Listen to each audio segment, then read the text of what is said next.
اے ساقی تیری خیر تیرے میں کدے کی خیر، ایسی پلا کہ جس کا نشہ عمر بھر رہے۔ السلام علیکم ورحمۃ اللہ۔ یہ پیر اجمل رضا قادری صاحب قبلہ کا بیان ہے اور اس کا عنوان ہے ماہ رجب کی فضیلت کا بیان۔ زندگی سنوارنا چاہتے ہو تو اس بیان کو غور سے سنو، بڑا اہم بیان ہے، زندگی بدل دینے والا بیان۔ اللہ تبارک و تعالی نے سکون بھی دین میں رکھا ہے اور عزت بھی دین میں رکھی ہے۔ جو آدمی دو گھروں کا مسافر ہوتا ہے وہ پریشان رہتا ہے۔ دنیا میں سب سے زیادہ بے سکون وہ لوگ ہیں جن کے پاس علم ہوتا ہے پر عمل نہیں ہوتا، وہ ضمیر کے قیدی بن جاتے ہیں۔ وہ بیچارے صبح و شام بڑا بولتے ہیں، بڑی باتیں کرتے ہیں، لیکن یوں محسوس ہوتا ہے کہ بڑی تکلیف میں۔ حضرت امام عبد الوہاب شورانی رحمۃ اللہ تعالی علیہ فرمایا کرتے تھے کہ یہ جو مخدوم ہوتے ہیں یہ پریشان رہتے ہیں، خادم بڑے خوش رہتے ہیں۔ یہ جو مخدوم ہوتا ہے نا میری طرح کا، اچھے لوگوں کی بات نہیں کرتا، جن کو نعرے لگوانے کا شوق ہو جاتا ہے، پھول ڈلوانے کا شوق ہو جاتا ہے، یہ بڑے پریشان رہتے ہیں۔ فلانے نے سلوٹ ہی نہیں کیا، پتہ نہیں یہ مجھ سے مطمئن نہیں رہا، اس نے دستبوسی نہیں کی، پریشان رہتے ہیں۔ یہ جو خادم ہوتے ہیں نا یہ سکھی ہوتے ہیں، اس لیے کہ انہیں ٹینشن کوئی نہیں ہوتی، کوئی کرے نہ کرے بات ایک ہی ہے، وہ ان کو کوئی پریشانی نہیں ہوتی۔ آپ لوگ بیٹھ جاؤ، بچے سارے یہ جو آپ کے دائیں بائیں بچے ہیں نا جی، ان کو ڈانٹ کے نہیں، میلاد کی محفل میں تو ڈانٹنا ویسے ہی منع ہے، یہ تو موقع خوشی کا ہے۔ ان کو پیار سے بٹھائیں، بچہ بچہ ہی ہوتا ہے، اور وہ بچہ ہوتا ہے۔ ایک بزرگ کے پاس میں بیٹھا تھا تو ایک آدمی اپنے بچے کو دم کرانے لایا، صبح صبح بچے نے اسکول کی وردی پہنی تھی، کہا صاحب اس کو دم کر دیں، ضد کرتا ہے۔ تو بزرگ موج میں تھے، کہنے لگے کیا کہہ رہا ہے؟ کہہ رہا ہے میں نے اسکولے نہیں جانا۔ تو فرمانے لگے ضد تو تم کر رہے ہو جو کہہ رہے ہو ضرور بھیج لیں، وہ تو کہہ رہا ہے میں نے نہیں جانا، تو ضدی تو تم ہو، اس کو قائل کرو اسکول جانے پہ۔ تو بچوں کو تو قائل کیا جاتا ہے نا جی، اطمینان سے بیٹھیں۔ میں نے چند ایک باتیں کرنی ہیں، آپ کا بڑا خوبصورت پروگرام ہے، انشاءاللہ آگے چلے گا، تو میں کوئی بھی بات انشاءاللہ تعالی وقت گزارنے کے لیے نہیں کروں گا کہ چلو تھوڑی لمبی کر لو، آدھا گھنٹہ ہو جائے گا، بلکہ اعلیٰ حضرت رحمت اللہ نے لکھا ہے جس نے کسی کا وقت ضائع کیا اس نے بھی قیامت میں حساب دینا ہے۔ کیوں ٹائم ضائع کیا؟ جو بات دو جملوں میں ہو سکتی ہے وہ دو جملوں میں ہی کرنی چاہیے، اس کو لٹکانا نہیں چاہیے بہت زیادہ۔ اور ویسے بھی خیر الکلام ما قل و دل، بہترین بات وہ ہوتی ہے جو تھوڑی اور مختصر اور جامع ہو۔ نبی پاک صلی اللہ علیہ وسلم دنیا میں لوگوں کو عزتیں دینے کے لیے تشریف لائے۔ قرآن مجید نے کہا کہ اے محبوب اپنے غلاموں سے یہ فرما دو کہ قل ان کنتم تحبون اللہ، ان سے فرماؤ اگر یہ اللہ سے محبت کرنا چاہتے ہیں فاتبعونی، تو آپ کی پیروی کریں۔ پتہ ہے شان کیا ملے گی؟ یحببکم اللہ، اللہ ان سے محبت فرمائے گا۔ نبی پاک صلی اللہ علیہ وسلم کی ادھر دیکھیں میری طرف، ہم نے تقریروں کو نا، تقریریں کیونکہ رہ بھی ماشاءاللہ سبحان اللہ کے لیے گئی ہیں، کئی میری طرح کے لوگ کہتے ہیں مجھے مزہ نہیں آیا اونچا سبحان اللہ کہو، تو میں کہتا ہوں خدا کے بندے تیرے مزے کے لیے سبحان اللہ کہا تو ثواب ہی کوئی نہیں ہونا، کیونکہ اللہ کا ذکر جب تک اللہ کی رضا کے لیے نہ کیا جائے اس وقت تک اجر ہی نہیں ہوتا۔ تو تجھے نہ بھی مزہ آئے تو پھر بھی سبحان اللہ تب بھی کہنا جب اللہ کی رضا کے لیے ہو، اس لیے کہ عبادت الہی میں غیر کا تصور تو ثواب ضائع کرتا ہے، لیکن موج ہے نا۔ تو آپ تھوڑی دیر توجہ کریں، بچوں کو میں نے عرض کیا تھا کہ آپ اشارہ کریں گے تو بچے بیٹھ جائیں گے، غور کریں۔ اللہ فرماتا ہے محبوب جو تیری غلامی کرے گا وہ میرا محبوب بن جائے گا۔ نبی پاک صلی اللہ علیہ وسلم نے نا لوگوں کی عظمتیں بیان کی ہیں۔ انسان خوبی اور کمزوری کا مجموعہ ہوتا ہے، خوبی اور کمزوری دونوں چیزیں ہوتی ہیں۔ ہمیں بھی حضور نے حکم دیا، جامع ترمذی میں، نسائی میں، طبرانی میں، تینوں جگہ حضرت انس بن مالک کی حدیث موجود ہے۔ حضور نے فرمایا اذکروا محاسن موتاکم، جب تم میں سے کوئی فوت ہو جائے تو اس کی اچھی اچھی باتوں کا ذکر کیا کرو، اس کے محاسن بیان کرو۔ اب کسی صحابی نے یہاں یہ سوال نہیں اٹھایا کہ یا رسول اللہ بندے میں تو خوبی تھی کوئی نہیں، حضور نے یہاں مطلق کہا محاسن موتا، مرنے والے کی اچھی بات ہے۔ اس کا معنی کیا ہے؟ اس کی شرح میں شارحین نے لکھا ہے کہ اللہ نے کوئی مسلمان ایسا پیدا ہی نہیں کیا جس میں کوئی خوبی نہ رکھی ہو۔ اب ایک حدیث اس پر بخاری کی سن لیں، نبی پاک علیہ السلام نے فرمایا اپنی بیوی سے بغض نہ رکھو۔ اپنی بیوی سے اگر تمہیں اس کی ایک عادت ناپسند ہے تو اس عادت پر غور کرو جو تمہیں پسند ہے۔ عورت اگرچہ ناقصات العقل ہوتی ہیں عورتیں، لیکن یہ نہیں ہو سکتا کہ ان میں خوبی کوئی نہ ہو۔ عورتوں میں خوبیاں بھی ہوتی ہیں، اپنے خاوند کے حق میں عورت کے اندر کچھ نہ کچھ خوبیاں بھی بغض نہ رکھو۔ وجہ کیا ہے؟ وجہ یہ ہے کہ اللہ کے رسول علیہ السلام لوگوں کو عزت دینے آئے ہیں۔ میلاد عزت کا نام ہے، حضور عزت دینے آئے۔ ادھر دیکھو میری طرف، صحیح بخاری مسلم کی حدیث ہے، حضور نے فرمایا جس کے چہرے پہ داڑھی ہو سفید رنگ کی۔ بزرگ ناراض تو نہیں ہو جائیں گے داڑھی کی بات چھیڑنے سے؟ چلو ہو جائے جو پھر کی ہے، غلطی صحیح ہے نا۔ حضور نے فرمایا جس نے سفید داڑھی والے آدمی کی عزت کی، یہ بخاری مسلم ہے، فرمایا جس نے سفید داڑھی والے بزرگ کی عزت کی وہ سمجھے میں نے اپنے رب کی عزت کی۔ اتنے بڑے لفظ بیان کر دی۔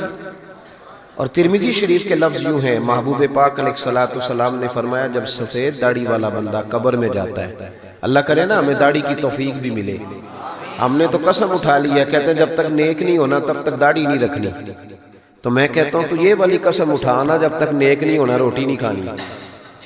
تو نے داڑھی پہ قسم کھا لیا بھائی، حالانکہ بندہ داڑھی رکھ کے نیک ہو جاتا ہے، داڑھی رکھتا ہے تو نیکیاں بہت سارے گناہوں سے بچتا ہے، اس کی داڑھی اسے بچاتی ہے۔ تو حضور عزت دینے آئے، نبی پاک علیہ السلام، عام مومن کی بات ہو رہی ہے، اس میں کوئی حد نہیں، مفتی ہو، پیر ہو، صوفی ہو، درویش ہو، عالم فاضل ہو، حافظ قاری، عام مومن۔ فرمایا سفید داڑھی والا مومن جب قبر میں جاتا ہے تو رب کریم فرشتوں سے فرماتا ہے اسے عذاب نہ دینا، میرے محبوب کی سنت وہ بھی سفید لے کے آیا، مجھے حیات دیا، اسے عذاب دینا۔ انسانوں میں کمیاں بھی ہوتی ہیں، خوبیاں بھی ہوتی ہیں، لیکن آپ ادھر دیکھیں نبی پاک صلی اللہ علیہ وسلم نے کبھی کسی کی کمزوری کا ذکر نہیں فرمایا۔ ابو جہل شراب پیتا تھا، سارے زمانے کو پتا ہے۔ قبیلہ بنو آراش کا ایک شخص اس زمانے میں نبی پاک کے پاس اس کی شکایت لے کے آیا جب اسلام پر غربت تھی۔ اس زمانے میں ابو جہل اس کا مال دبا گیا اور حضور نے لے کے دیا، وہ ایک تفصیل ہے چونکہ موضوع نہیں ادھر نہیں جاتا، لیکن نبی پاک علیہ السلام نے کبھی یہ نہیں کہا کہ یہ ڈاکے مارتا ہے، حالانکہ وہ مارتا تھا، وہ غریبوں کا مال لوٹتا تھا، لیکن حضور علیہ السلام نے کبھی یہ بات ارشاد، اس کو ہدایت کی بات کہی، اس کو درس دیا۔ ہمارے ہاں تبلیغ، حضور اس کو تبلیغ کرتے تھے، اس پر تنقید نہیں کرتے تھے، ہم کسی کو تبلیغ نہیں کرتے، اس پر تنقید کرتے۔ حالانکہ ابو جہل حضور کی ذاتی زندگی پر اعتراض کرتا تھا، معاذ اللہ، وہ کہتا تھا جادوگر ہیں، کاہن ہیں، معاذ اللہ تعالیٰ یہ حکمرانی کرنا چاہتے ہیں، یہ سردار، یہ ساری باتیں وہ کرتا تھا، لیکن حضور نے کبھی اس کی ذاتی زندگی پر اتر کر کوئی بات، آپ دیکھیں ذرا تلاش کریں، آپ جتنی بھی حدیثیں آپ پڑھتے جائیں گے نا اس میں آپ کو یہ ملے گا کہ نبی پاک نے کبھی اس کو عزت دی، کبھی اس کو عزت دی، کبھی اس کو عزت دی، لیکن کبھی کسی شخص کی کوتاہی حضور نے بیان، کبھی کسی شخص کے بارے میں یہ رویہ، حضور عزتیں دینے آئے، دنیا عزتیں دینے آئے۔ بتائیے حضرت ابوبکر صدیق کو حضور علیہ السلام نے صدیق اکبر کہا، لقب دیا۔ حضرت عمر بھی تو سچ ہی بولتے تھے نا، جناب عثمان بھی تو سچ ہی بولتے تھے نا، حضرت سیدنا مولا علی بھی بولیے، لیکن ان کے اندر وہ خوبی زیادہ پائی جاتی تھی تو نبی پاک علیہ السلام نے انہیں صدیق کہا۔ جناب عمر فاروق اگر حق اور باطل کی بات کرتے تھے تو باتیں حضرت ابوبکر بھی سچی کرتے تھے، لیکن حضور نے انہیں فاروق اعظم کہہ کے عزت دی۔ حضرت عثمان غنی کو پیکر شرم و حیا کہہ کے نبی پاک نے عزت دی، جناب علی کو اسد اللہ کہہ کے حضور نے عزت دی۔ بہت سارے لوگ ایسے ہیں جب ہم کتابیں دیکھتے ہیں تو کچھ ایسی چیزیں ملتی ہیں، کچھ جگہوں پہ ایسی چیزیں ملتی ہیں جن کا ذکر ہو سکتا تھا، لیکن نبی پاک علیہ السلام نے کبھی ان کا ذکر، بلکہ عجیب روایت لکھی ہے امام یوسف صالحی نے سبل الہدی والرشاد میں، اکرمہ بن ابو جہل کا بیٹا، یہاں تو اللہ تعالیٰ خیر فرمائے، دادی کا ظلم نہیں لوگ بھولتے، پردادی کا۔ بیبیاں کہتی ہیں تہاڈی دادی جو کرتی تھی کدی تانوں دساں نا، بھائی وہ تو اب چلی گئی بیچاری، اب تو کوئی فائدہ نہیں بتانے کا، بات ختم ہو گئی۔ ہم بھولنے کو تیار، بلکہ ہم یہ کرتے ہیں کہ پنچایت میں کبھی کسی چودھری کے پریشر پہ آ کے صلح کر لیتے ہیں پر معافی نہیں دیتے۔ کرتے یہ ہیں کہ صلح کر لو، پھر جب کبھی میرے قابو آئے گا تو پھر دیکھ لیں گے اس کا کیا کرنا ہے۔ نبی پاک صلی اللہ علیہ وسلم کے ساتھ جو کچھ ابو جہل نے کیا، حضور نے اس کا ذکر فرمایا، فرمایا فرعون بھی بڑا ظالم تھا پر یہ جو میرا فرعون ہے یہ اس سے بھی سخت ہے۔ فرعون سے سخت کہا ابو جہل کو، لیکن جب اکرمہ بن ابو جہل نے کہا نا میں کلمہ پڑھنا چاہتا ہوں، ناراض نہ ہونا، ہم عزت نہیں دے پا رہے۔ جو 99 خوبیاں ہیں لوگوں کی وہ چھپ جاتی ہیں، پر ایک خامی ساری دنیا دیکھتی ہے۔ یہ ہمارے اندر کی وہ کمزوری ہے جس نے ہمارے علماء اور مشائخ اور بزرگوں تک کو معاشرے کے اندر بدنام کر دیا ہے۔ ہم نے وہ ایک خامی تو دیکھی پر اس شخص کی ساری زندگی کی خوبیاں چھوڑ دی، تیری نظر ایک خامی پہ گئی ہے۔ اس کا مطلب ہے تیرا اس مکھی سے تعلق ہے جو صرف گند پہ بیٹھتی ہے، پھول اسے نظر ہی نہیں آتا۔ ہماری ہر محفل میں جب کوتاہیاں ڈسکس ہوں گی تو پھر دنیا میں اچھا کون بچے گا؟ رسول کریم عزت دینے آئے، سنو اور یاد رکھو، اکرمہ بن ابو جہل کے بیٹے کلمہ پڑھنے آ رہے ہیں۔ میرے کریم رسول حضرت ابو بکر صدیق فرماتے ہیں میں اس دن اتنا رویا کہ میری داڑھی آنسوں سے بھر گئی۔ نبی کریم فرمانے لگے بھائی مجھے خبر ملی ہے کہ اکرمہ کلمہ پڑھنے آ رہا ہے، آؤ ذرا سارے بیٹھو میری بات سنو، حضور حکم کریں۔ تو محبوب نے فرمایا کوئی اس کے سامنے اس کے باپ کو گالی نہ دے، کوئی اس کے باپ کو اس کے سامنے برا کہہ کے نہ پکارے، کوئی یہاں ایک اور بات بھی کرنی بڑی ضروری سمجھتا ہوں، جو پکا بے ایمان کافر تھا، بے ایمان، جب حضور نے منع کر دیا کہ اس کے بیٹے کو تکلیف ہوتی ہے، جس کا کفر نص قطعی سے ثابت ہے، ان الذین کفروا سواء علیہم انذرتہم ام لم تنذرہم لا یؤمنون۔ اس آیت کی تفسیر میں جہاں بھی آپ کھولیں گے پہلا نام ابو جہل کا ملے گا، جس پر نص آ گئی کہ اس کی قسمت میں کفر ہے۔ جب وہاں حضور نے فرمایا باپ کو کافر نہ کہنا، بیٹے کو تکلیف ہوگی، تو بتا جب تو حضرت عبداللہ اور سیدہ آمنہ کے بارے میں بات کرتا ہے تو حضور کے دل کو تکلیف نہیں ہوتی؟ شرم نہیں آتی لوگوں کو؟ حیا نہیں آتی؟ حضور کا دل دکھاتے؟ اور دیکھیں عبداللہ کا معنی اللہ کا بندہ ہے، اور جو آمنہ نام ہے اس نام کا حسن تو دیکھیں، ہو درود تجھ پہ بھی آمنہ اور تیرے لال پر بھی سلام ہو۔ تو تھوڑا آپ بھی پہچانا کریں، جو تیری اماں کو برا کہے تو سلام نہیں لیتا، اور جو نبی پاک کی اماں کے بارے میں بات کہتا ہے تو کہتا ہے مولوی صاحب رال مل کے رہنا چاہیے۔ عجیب بات ہے نا تیری، اس بندے سے سلام لینے، اس سے گلا ملا لے جس کے سینے میں نبی پاک کے والدین کے بارے میں بغض چھپا ہوا، اس شخص سے سینہ ملائیں۔ تھوڑا سا سوچا کریں ہمارا کسی سے جائیداد کا کیا رٹا ہے۔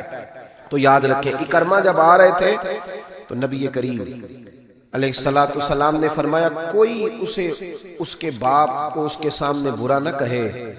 حضرت ابوبکر صدیق کہتے ہیں پھر حضور نے فرمایا کوئی اس کے باپ کا کفر نہ گنوائے، کوئی اس کی زیادتیوں کا ذکر نہ کرے، کوئی اس کے بارے میں کوئی آیت نہ پڑھے، کوئی میرا قول نہ دہرائے۔ حضرت سیدنا ابو بکر صدیق فرماتے ہیں میں رونے لگا تو مجھ سے حضرت ابو دردہ کہنے لگے آپ کیوں رو رہے ہیں؟ تو میں نے کہا میں رو رہا ہوں محبوب کی رحمت للعالمین پہ کہ محبوب یہ کس کے استقبال کی تیاریاں کرا رہے ہیں، انہوں نے ساری زندگی تکلیف دی، کن کے استقبال؟ خدا را ساری۔ اب یقین کریں آپ بیٹھ جائیں کسی مجلس میں، ناراض نہ ہونا، علماء اور نیک لوگوں کی بات نہیں کرتا، اپنی اور آپ کی کر رہا ہوں، ہم کسی محفل میں بیٹھ جائیں نا، ہم نے اب گناہوں کے نام بدل لیے، جھوٹ کا نام ہم نے بہانہ رکھا ہے، میں بہانہ کر چڑھیا سے، حالانکہ سچی بات کیا ہے؟ جھوٹ بولا۔ اور یہ غیبت کا نام ہم نے بدل کے گپ شپ رکھا ہے، تھوڑی دیر گپ شپ کریں۔ وہ گپ شپ کیا ہے؟ بڑے بڑے مذہبی لوگ میری طرح کے جبہ و دستار، وہ ساتھ والی اتنا اپنی جماعت کی تبلیغ کرنا ضروری نہیں سمجھتا جتنا ساتھ والی جماعت پہ تنقید کرنا ضروری سمجھتا۔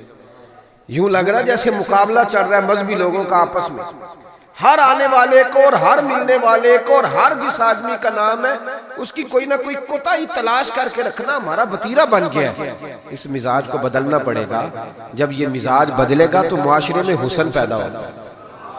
میری طرح جو آدمی بھی تھوڑا سا ممبر پہ بیٹھنے لگتا ہے وہ کہتا ہے میں ہی دین کا کام کر رہا ہوں. جو جماعت بھی کام شروع کرتی ہے کہتی ہے صرف ہم نے کیا. بھئی تم نے کیا تو تم سے پہلے غیر مسلم سے سارے, تمہیں کیسے پتا چلا یہ دین ہے؟ تھوڑا تھوڑا نرمی پیدا کریں, رویوں کو ٹھنڈا کریں, اپنے ماحول کے اندر وہ حسن پیدا کریں. رسول پاک دنیا میں عزت دینے آئے. کنز الامال کی حدیث سنیں. حضرت عائشہ صدیقہ رضی اللہ تعالیٰ عنہ حدیث کی راوی ہیں, کہتے ہیں میں بیٹھی تھی حضور کی بارگاہ میں. دوپہر کا وقت حضور کے کیلولا کا وقت ہوتا تھا. اس وقت صحابہ نہیں آتے تھے. حضور دوپہر کو تھوڑا آرام کرتے. اب تو ہم بڑے بہادر ہیں نا, بالخصوص محفلوں کے لوگ بڑے بہادر ہیں, بڑے دلیر لوگ ہیں. 3 بجے سو کے بھی فجر جماعت سے پڑھ لیتے ہیں. یہ دلیری ہے نا جی.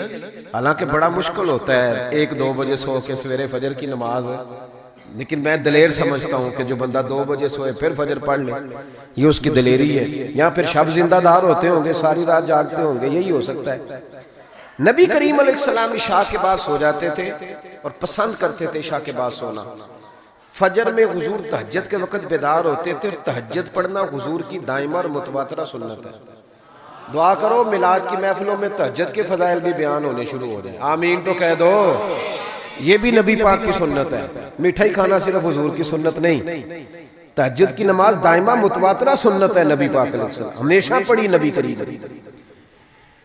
تو صبح جلدی اٹھ جاتے تھے. اب نیند کی وہ جو کمی انسانی طبیعت میں رہ جاتی ہے, اس کے لیے امت کے لیے اسوہ چھوڑنے کے لیے حضور دوپہر کو آرام کرتے.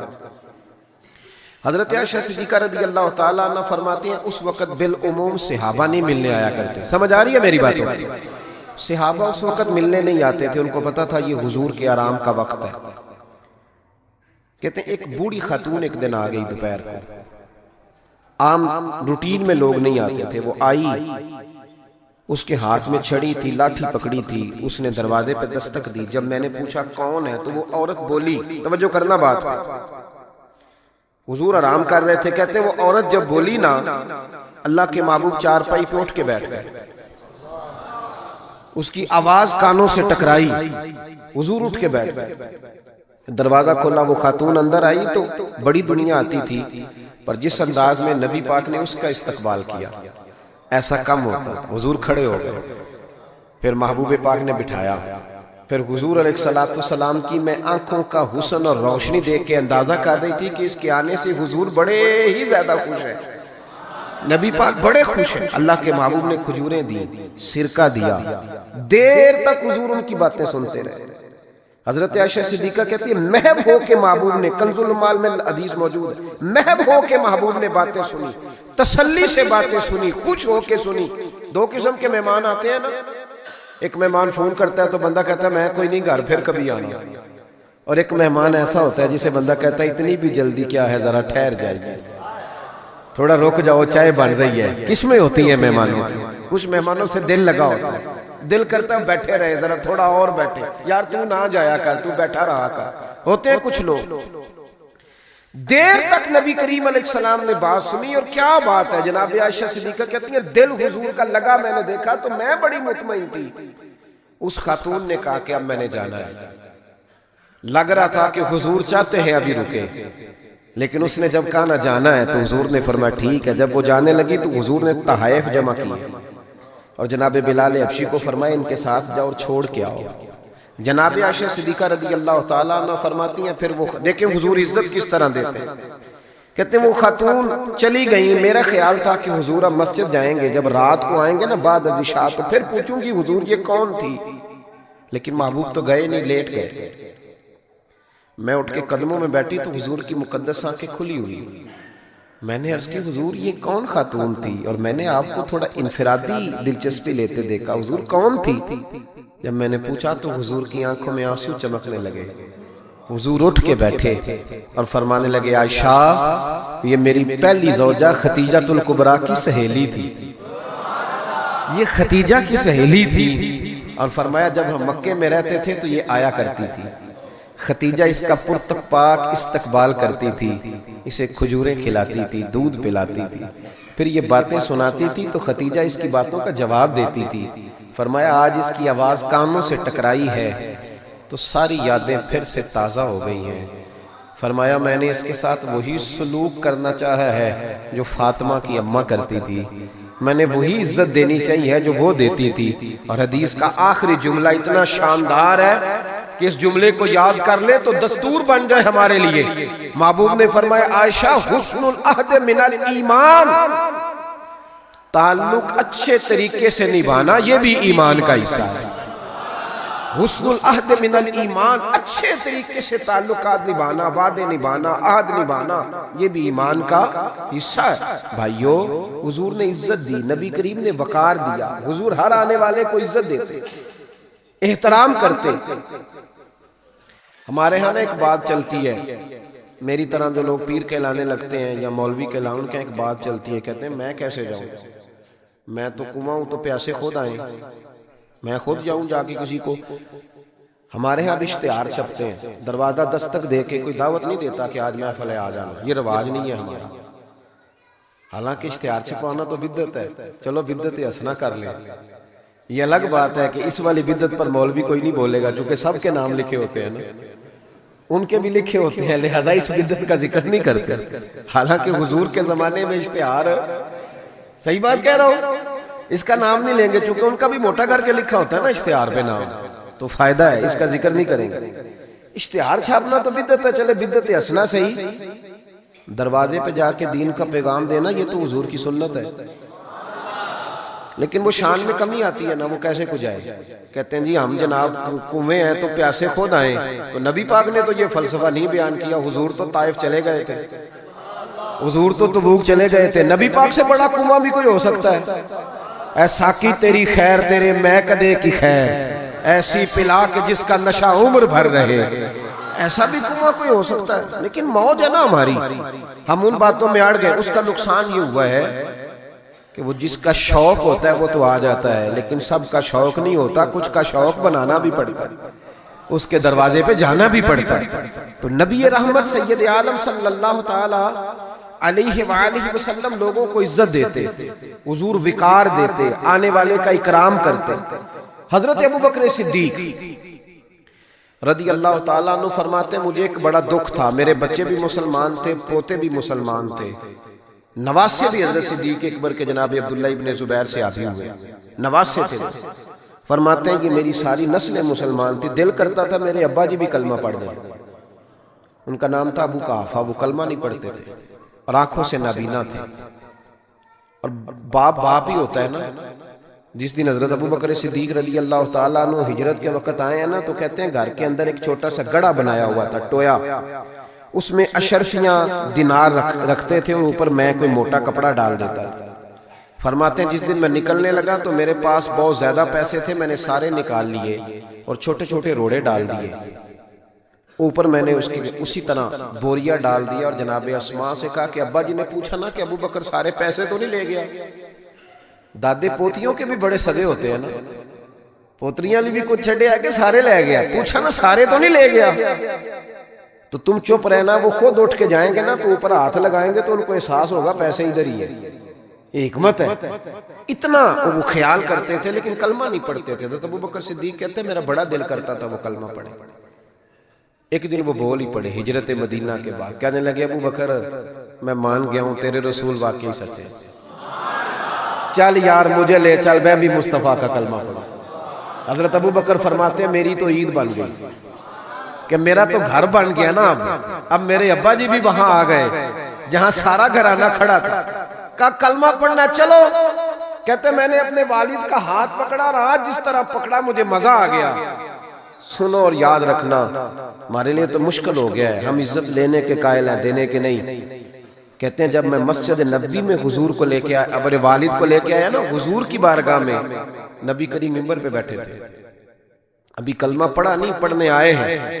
کہتے ہیں حضور منبر پہ بیٹھے تھے، میں اپنے نابینا اور بوڑھے والد کو لے کے آیا، نبی کریم اٹھ کے کھڑے ہو گئے. کسی کو عزت دینے سے عزت بڑھتی ہے، کم نہیں ہوتی. کوئی عرض نہیں، کوئی عرض نہیں. اگر آپ ابا جی کے آنے پہ کھڑے ہو جائیں تو اپنے ابا جی ہیں، کوئی مسئلہ نہیں، کوئی عرض نہیں. اگر قاری صاحب جو مسجد کے امام ہے، چلو ہم سے تنخواہ ہی لیتے ہیں، پر قاری صاحب کو نہ دیکھو، اس منبر کو دیکھو جس منبر پر وہ بیٹھتے ہیں. کوئی مسئلہ نہیں بھائی، ٹھیک ہے تو چودھری صحیح، ہم تو قاری صاحب کو سوٹ بھی 27ویں کو دیتے. کیوں بھلا ਸਤੀਵੀਂ ਤੇ ਦਿੰਦੇ ਹੋ ਨਾ ਇੱਥੇ ਵੀ, ਇਸ ਵਾਸਤੇ ਕਿ ਕਦੇ ਸਵਾ ਕੇ ਪਾ ਨਾ ਲੈਣ, ਕਿਉਂਕਿ ਸਤੀਵੀਂ ਤੋਂ ਬਾਅਦ ਤੇ ਦਰਜੀ ਫੜਦਾ ਹੀ ਕੋਈ ਨਹੀਂ। ਉਹ ਕਹਿੰਦੇ ਸਾਡੇ ਨਾਲ ਦਾ ਪਾ ਲਿਆ ਤੇ ਨਾਲ رل جائے گا, اس کو وہ والا نہیں دینا. 27ویں پہ دیتے. کس کس بات کا ذکر کیا جائے؟ عزیز دوست یاد رکھ اور سمجھ. اور اب تو پیروں سے بڑا شکوہ ہے, بہت سارے پیر بھی کہتے ہیں کہتے مولویاں کول کی ہے. میں کہ خدا دے بندہ جڑا مولوی ہوندا ہے اودے کول ہی تو سارا کچھ ہوندا ہے. انما یخشى اللہ من عبادہ العلماء. اللہ کریم فرما رہا ہے کہ جو میرے عالم بندوں میں سے عالم ہے وہ اللہ سے ڈرتے ہیں. تو کس قسم کی بات کر؟ بہرحال یہ عنوان نہیں, ورنہ اس پہ بات کرتا. نبی کریم اٹھ کے کھڑے ہوئے تو حضرت صدیق اکبر عرض کرنے لگے یا رسول اللہ میرے والد کلمہ پڑھنے آئے. یہ لفظ ساری زندگی یاد رکھنا, بھولنا نہ. عرض کی حضور ابا جی کلمہ پڑھنے آئے, توجہ ہے میری بات پر, کلمہ پڑھنے آئے ہیں. پتہ ہے میرے محبوب نے کیا فرمایا؟ نبی کریم فرمانے لگے ابو بکر یہ بوڑھے بھی تھے, نابینا بھی تھے, بیمار بھی تھے, اگر ان کا ارادہ بن گیا تھا تو مجھے بتاتے میں گھر آ کے انہیں کلمہ پڑھا دیتا. نعرہ تکبیر, دونوں ہاتھ اٹھا کے نعرہ رسالت, تاجدار ختم نبوت, تاجدار ختم نبوت. اور میرے اعلیٰ حضرت فاضل بریلوی رحمت اللہ لکھا, ادھر دیکھو میری طرف, اعلیٰ حضرت نے لکھا ہے تو نبی پاک کا لباس پہن لے رب تجھے عزت دے دے گا. کوئی نہیں سمجھ آئی آپ کو بات؟ ایک کئی منڈے پینٹ کوٹ پا کے ساڑھ سے روح پاندے ہیں, کہنے قاری صاحب تسی پڑھے کنہ ہو؟ تو عالم اگر بتائے نا کہ میں درس نظامی کیا, کہنے نہیں وہ تو ٹھیک ہے, پڑھے کنہ ہو؟ کمال موقع ہی پہ درس نظامی کے عالم سے پڑھے کنہ ہو؟ تیری نظر بی اے پڑھے ہی بندہ پڑھیا ہوندہ ہے پاہمیں وہ 6 باری سیپلیاں دے کے پاس ہویا ہوئے. کیا تماشا ہے؟ اس تماشے سے باہر آئے نبی پاک صلی اللہ علیہ وسلم. ادھر دیکھو میری طرف, میں تو شکوہ کرتا ہوں کئی دفعہ اپنے نعت خانوں سے بھی اور نقیب سے بھی اور قاری صاحب سے بھی, میں کہتا ہوں ساری عزت نبی پاک کے نام پہ, اور تو کہہ رہا ہے چھوٹی داڑھی میں سونا لگوں گا. میں کل حدیث پڑھ رہا تھا بخاری سے, حضرت ابو معمر رضی اللہ تعالیٰ عنہ نے حضرت خبیب سے پوچھا کہ نبی پاک زور اور عصر کی نمازوں میں قرات کرتے تھے؟ ادھر دیکھو میری طرف, زور اور عصر میں قرات کرتے تھے؟ حضرت خبیب کہنے لگے کرتے تھے. کہا آپ کو کیسے پتا ہے؟ کہنے لگے جب میں نماز پڑھتا تھا تو حضور کو چھپ چھپ کے دیکھا کرتا تھا. اور اگلے لفظ سنو, کہنے لگے زور اور عصر میں میں نے حضور کی داڑھی کو ہلتے دیکھا ہے. نبی پاک کی داڑھی کو چھوٹی ہوئے تو ہل دیئے, پوری ہوئے بوٹھتے تاں ہی ہل دیئے. چھوٹی داڑھی ہلتی ہوئی نظر, وہ تو تھوڑی ہلتی ہے, داڑھی نہیں ہلتی. تو داڑھی جو سرکار کا طریقہ ہے اس کے مطابق رکھیں, اپنی مرضی کی نہ رکھیں. نبی رکھ جو لی تو چھوٹی والے نے بھی لوگ کا مولوی صاحب ہی کہنا ہے. اور ویسے بھی داڑھی کا تو وزن ہی کوئی نہیں ہوتا. کیا ہوتا ہے؟ یہ وجود کا حصہ ہے, جسم کا حصہ ہے, حسن ہوتا ہے. حضرت صاحب ہمارے وزن تو نہیں ہوتا پر داڑھی کا حسن ہوتا ہے. سبحان اللہ. اعلیٰ حضرت فرماتے ہیں تو حضور کا لباس پہن لے. نبی پاک ایک بڑی خوبصورت بات لکھی ہے آپ نے ملفوظات میں, فرماتے ہیں اورنگزیب عالمگیر بڑا سیانہ بادشاہ تھا. فتاوی عالمگیری 500 علماء کو بٹھا کے لکھوائی اورنگزیب عالمگیری. اور ملا جیون رحمت اللہ علیہ جو تفسیرات احمدیہ جنہوں نے لکھی ہے ان کا شاگرد بھی تھا, مرید بھی تھا. اور حضرت ملا جیون رحمت اللہ علیہ فرماتے ہیں دیکھیں کسی کی سابقہ زندگی اور ہے, لیکن جب وہ بدلا تو پھر کیا بدلا؟ فرمانے لگے کہ ایک دن فجر کی بارش تیز ہو رہی تھی تو میں فجر کی نماز میں لیٹ ہو گیا, تو میرے دل میں اچانک خیال آیا پتہ نہیں کو مسجد میں آیا بھی ہوگا کہ نہیں آیا ہوگا, لیکن فرماتے ہیں جب میں پہنچا تو وقت کا بادشاہ اورنگزیب عالمگیر مجھ سے پہلے پہنچا ہوا. تو میں نے کہا بادشاہ تو بغیر آج سپاہیوں کے آ گیا. کہنے لگے میرے دل میں خیال آیا کہ کہیں اللہ کا گھر سونا نہ رہ جائے. سپاہی بھی نہیں چل رہے تھے جو کہ بارش تیز تھی, یہ ذوق. اورنگزیب کے پاس ایک بندہ آ گیا, کہنے لگا بادشاہ میں مداری ہوں, بے روپیاں ہوں, میں روح بدل کے دکھاؤں گا تو تجھ سے انعام لوں گا. اس کو اعلیٰ حضرت نے لکھا ہے, اور بھی کئی لوگوں نے لکھا ہے روح بدل کے دکھاؤں گا تو انعام لوں گا. اورنگزیب کہنے لگا مجھے نہیں تو دھوکہ دے سکتا. وہ تو پاکستان کے بادشاہ نا جن کو بعد میں سمجھ آتی ہے بنا کیا ہے, کہتے پتہ ہی نہیں چلا, تحقیق کریں گے تو پتہ کریں گے. فوراً کمیٹی بن جاتی ہے, پھر وہ کمیٹی کدھر جاتی ہے یہ بھی اللہ ہی بہتر جانتا ہے, وہ کس کھاتے میں کمیٹی جاتی ہے. اورنگزیب عالمگیر سے کہنے لگا میں روح بدل کے دکھاؤں گا, اگر آپ نہ پہچان سکے تو انعام لوں گا. اس نے کہا چلو ٹھیک ہے تجربہ کر لو, میں بڑا انعام دوں گا. اورنگزیب ایک دن سفر پہ نکلنے لگے, جہاد پہ تو فقیر آیا کرتے تھے بادشاہوں سے مانگنے، اس نے بھی منہ ساری مونچھیں اور داڑھی صاف کر لی اور چہرے پہ سیاہی مال لی، کپڑے پھٹے پرانے پہن لیے۔ بادشاہ گھوڑے پہ گزرنے لگا تو بھکاریوں نے اپنے اپنے پیالے آگے کیے، اس نے کسی کو 5 روپے دیے، کسی کو 2 دیے۔ جب بہروپی آیا تو اورنگزیب نے 10 روپے دیے، کہنے لگا تیرے آنے جانے کا کرایہ میں نے تجھے پہچان لیا، کچھ کر کے آ اگر کچھ کرنا ہے تو۔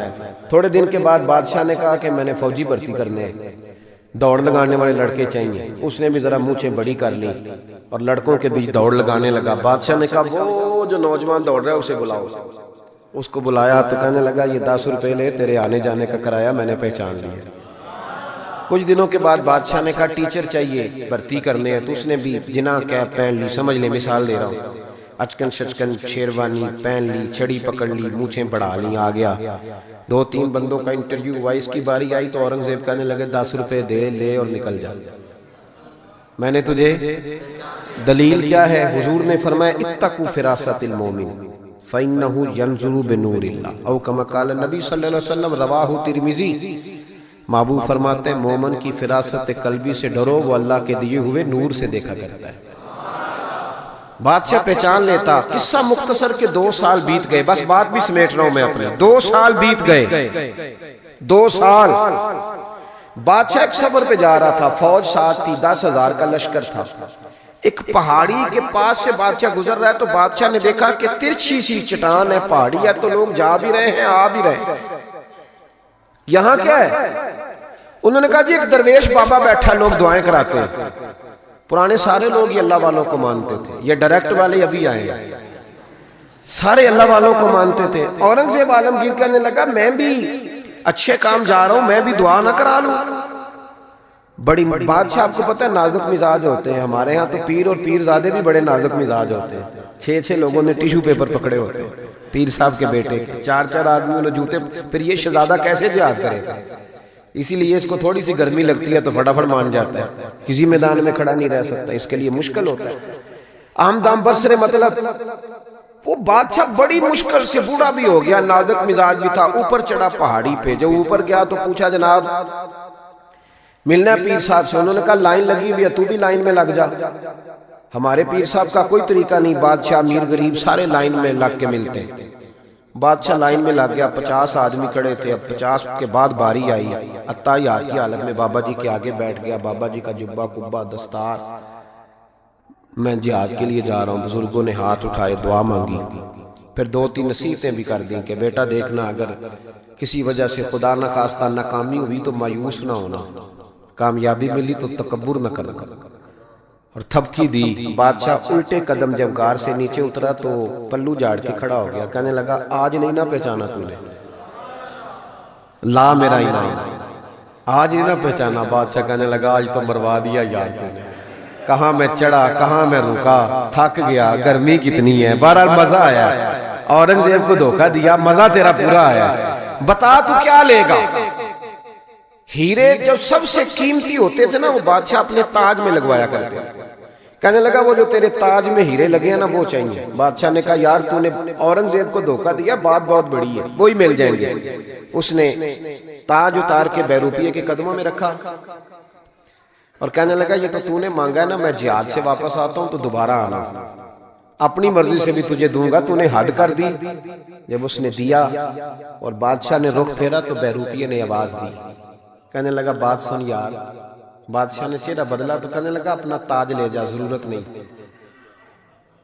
اس نے کہا تجھے کیا ہوا؟ کہنے لگا نہیں ضرورت، لے جا۔ بات کیا ہے، 2 سال ہو گئے تجھے محنت کرتے، تو نے کتنے روپ بدلے، اور آج ملا ہے تو تو کہتا ضرورت نہیں۔ بہروپیہ رو پڑا اور کہنے لگا بادشاہ میں نے اپنے نبی پاک کا لباس نا جھوٹ موٹ پہنا، جھوٹ موٹ کی پگڑی، لوگوں کی جیبوں پہ ڈاکہ ڈالنے کے لیے جھوٹ موٹ کی داڑھی، جھوٹ موٹ حضور کا لباس پہنا، جھوٹا، اور تیرے جیسے بادشاہوں کے تاج میرے قدموں میں آ گئے ہیں۔ اگر میں سچ مچ رسول اللہ کا غلام بنوں گا تو اللہ کتنی شانیں عطا فرمائے گا، سچ مچ بنوں گا تو رب کیا دے گا۔ بہلتے کس جگہ جی اپنا بہلانے کہاں جاتے، تیری محفل سے اٹھ کر تیرے دیوانے کہاں جاتے، خدا کا شکر شمع رخ لیے آئے ہو محفل میں، اگر پردوں میں چھپے رہتے تو پروانے کہاں جاتے، خدا آباد رکھے سلسلہ یہ تیری نسبت کا، وگرنہ ہم بھری دنیا میں پہچانے کہاں جاتے۔ اور اعلیٰ حضرت فرمانے لگے فرشتے بھی کرتے ہیں تعظیم میری، فدا ہو کہ ان پر یہ عزت ملی ہے۔ عزتیں دروازہ رسول پہ ہیں۔ باقی کوئی شخص کہتا ہے میں دولت کے بل بوتے پہ عزت حاصل کر لوں تو وہ تیری دولت کی عزت ہے، تیری ذات کی نہیں۔ جو کہتا ہے میں کرسی کے بل بوتے پہ عزت حاصل کر لوں تو میاں جب تک تو کرسی میں ہے تب تک تیری عزت ہے۔